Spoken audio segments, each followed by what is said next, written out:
Welcome to the land of midnight sun, where the northern lights ring above our heads and the music is frozen in ice.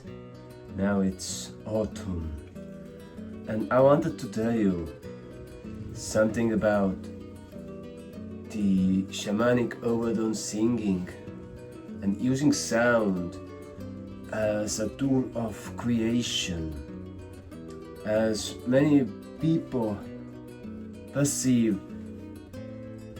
shamans or indigenous people or people who are rooted to their ancient traditions as more towards the nature, away from the technology. But in the modern times, many of those people are actually quite connected to the modern society and the things that are going on in this world. And I have been practicing overdone singing. I'm rooted in our cultural traditions. I fight for nature, I could say.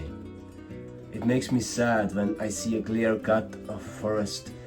I become sad when I see unreasonable building developments in places. But I find joy when I see that someone is creating things in harmony to the place, according to the spirits who are looking upon a certain area or surroundings. 5-6 years ago, I met a man from the Visarian community. The Visarian is a new proposed Jesus Christ, a reincarnation of him who lived in Siberia until the Russian officials arrested him and detained him into prison, and he had huge community around him, a village or a city even. And I met Vadim Repkin from that community, and he told a story how the Russian authorities wanted to build 2 new gold mines into the Siberian mountains, and the nature spirits, they did not comply and they fought back. So many workers, they died in the accidents. And then Vadim told that now the spirits have been, they have lost their custody over the land areas or the masses of land, because the spirits of nature have actually no right to attack human beings, because humans have got this spirit power that we should be the shepherds or custodians over the land.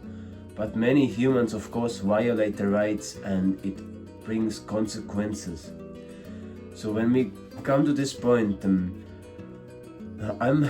I'm a builder. I love building houses, stuff, buildings, whatever I can build.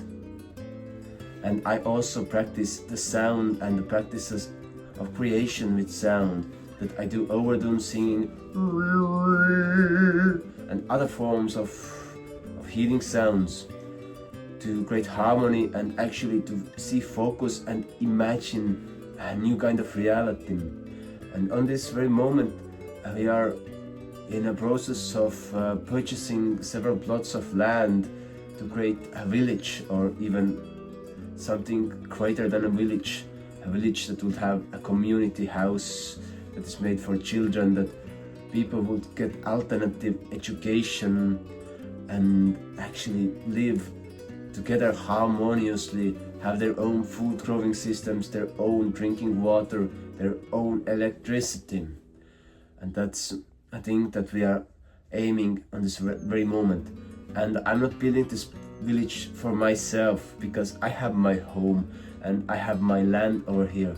I have other plans for my land, but I'm doing it out of pure curiosity, out of pure excitement, out of pure desire to give opportunity for people to habit in a different kind of environment than in a city So many people are living in cities and wasting their lives and wasting their potential by being a slave to the system. But you can find an alternative future in this world. And one practice how I'm creating this possibility is by taking constant walks and tours around the land and imagining it, singing it into life. I could do an example. I was in Ireland 8-9 years ago, and in the town of Cork, and I did some concerts there, performed a few gigs, and then I walked around the city a lot. And I had this feeling that I have to sing to the city, I have to sing to those streets. And I did so. I walked around and I sang to the streets, and also I learned a lot about the local culture. I saw a lot of places. And on this very moment I'm doing the same practice, that I'm singing to a place, I'm harmonizing it to my vision, and I'm listening to this place. Does that place have any obstructions, or are spirits against it? Or are they willing to have a few hundred shepherds, few hundred people living upon it and having their lives produced on that environment?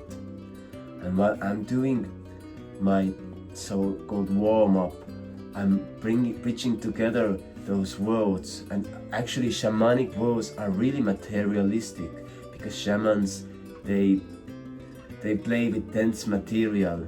They are not like angelic beings who want to go and rise to the highness, but no, they play with these earthly spheres, and they understand the elements of the nature. And by creating this village, we have already had some messages how we should proceed. It's a village for children, for education.